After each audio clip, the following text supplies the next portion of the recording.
Saudara, 6 dari 7 terpidana kasus pembunuhan Vina dan Eki menjalani sidang perdana peninjauan kembali di Pengadilan Negeri Kota Cirebon hari ini. Pihak kuasa hukum menyatakan telah menyiapkan sejumlah novum atau bukti baru. Kuasa hukum terpidana kasus Vina, Otto Hasibuan, menyebut sidang PK hari ini akan dijalani 6 terpidana terlebih dahulu, sementara 1 terpidana lainnya yakni Sudirman baru akan menjalani sidang PK pada 25 September mendatang. Namun pihaknya akan meminta kepada hakim untuk menyatukan persidangan agar lebih efisien. Untuk sidang hari ini, pihak kuasa hukum terpidana telah menyiapkan novum atau bukti baru guna meyakinkan hakim jika 7 terpidana ini tidak bersalah dalam kasus Vina Cirebon.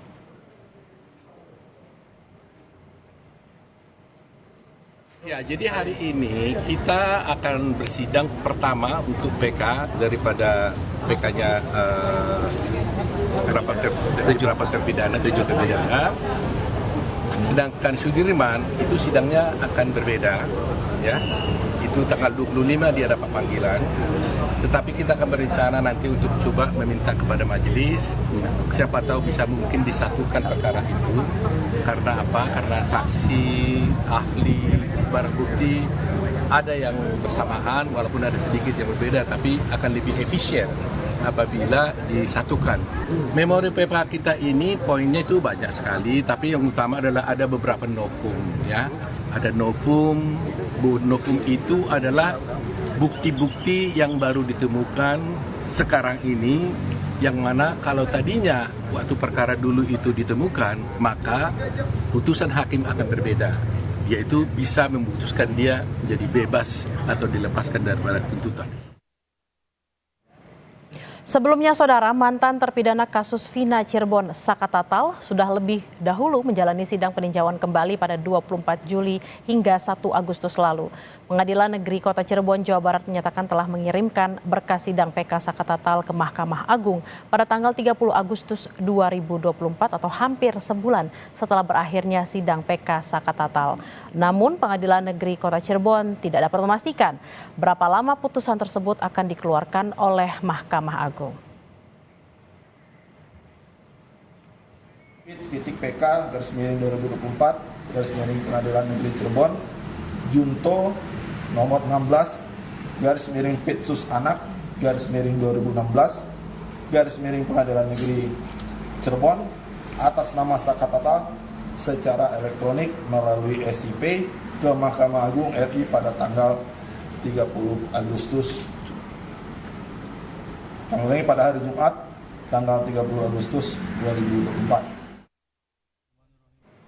Kasus pembunuhan Vina dan Eki, saudara, terjadi pada 27 Agustus 2016 silam di Cirebon, Jawa Barat. 8 tahun berlalu, kasus ini kembali jadi pembicaraan publik usai film bergenre horor dengan judul Vina Sebelum 7 Hari tayang di bioskop. Dukungan untuk mengungkap secara tuntas kasus pembunuhan Vina terus bergulir karena menyisakan sejumlah kejanggalan, mulai dari penghapusan 2 nama DPO, penangkapan Peggy Setiawan yang dinilai menyalahi prosedur, hingga kesaksian palsu dari sejumlah saksi. Dalam kasus ini, 7 terpidana telah divonis penjara seumur hidup, sedangkan Saka Tatal sudah bebas dari bui usai divonis 8 tahun penjara. Untuk informasi selengkapnya kita akan tanyakan langsung kepada jurnalis Kompas TV Muhammad Syahri Romdon di Cirebon, Jawa Barat. Arai, apa saja novum atau bukti baru yang disampaikan para terpidana dan bagaimana ceritanya Sudirman akhirnya mengajukan PK? Ya, baik, Bella di studio dan selamat siang saudara. Memang hari ini adalah pelaksanaan dan dilakukan oleh Pengadilan Negeri Cirebon untuk 6 terpidana. Tadi sekitar pukul 9 pagi datang ke sebelum satu bus lapas yang membawa melaksanakan PK. 6 orang terpidana tersebut antara lain Hadi Saputra, Eko Ramadhani, Eka Sandi, Jaya Supriyanto, dan juga Rivaldi Aditya Wardana. Setelah datang di Pengadilan Negeri Kota Cirebon, kemudian mereka berada atau ditempatkan sementara di ruang tunggu Pengadilan Negeri Kota Cirebon, di ruang tahanan tunggu Kota Cirebon, dan juga didampingi sejumlah pengamanan dari tim lapas.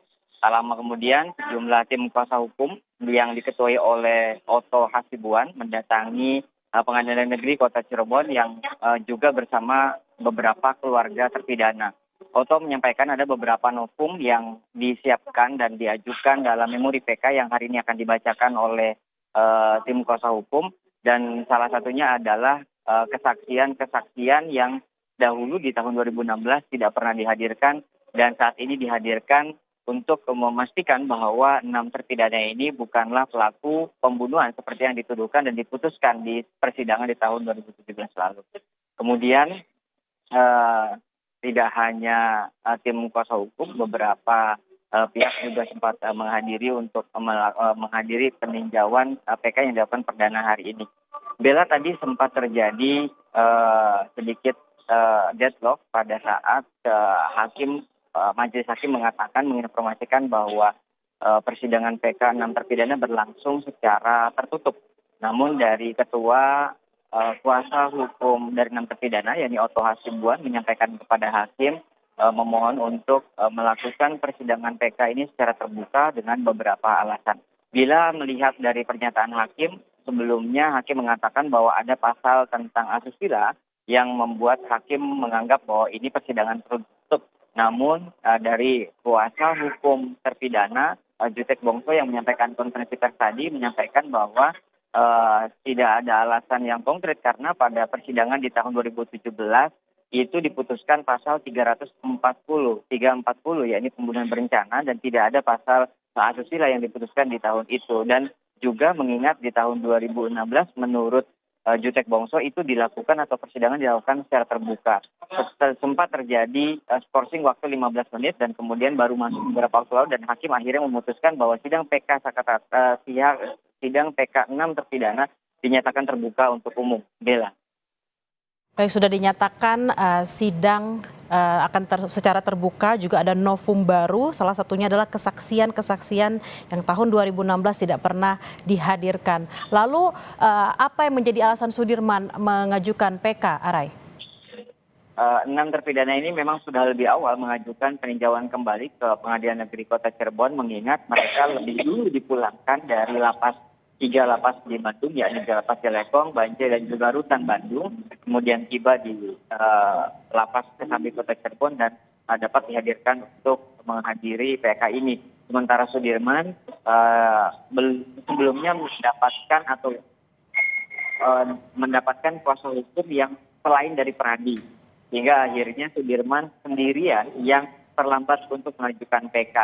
Nah, kemudian pihak keluarga dan juga utamanya dari kakak Sudirman terus meminta kepada tim kuasa hukumnya untuk agar Sudirman dapat mengajukan PK, dan akhirnya beberapa minggu yang lalu Sudirman mengajukan PK dan diterima oleh Pengadilan Negeri Kota Cirebon dan dijadwalkan akan mulai melakukan persidangan pada sekitar tanggal 24 atau 25 September nanti. Meskipun demikian, tim kuasa hukum dari 6 terpidana juga terus meminta kepada majelis hakim agar menggabungkan Sudirman ke dalam sidang PK 6 terpidana ini, mengingat hampir keseluruhan saksi dan juga ahli itu sama, dan tentunya Sudirman merupakan satu rangkaian dalam suatu berkas yang telah diputuskan di tahun 2017 lalu bersama para terpidana yang saat ini sudah melaksanakan PK sidang perdananya.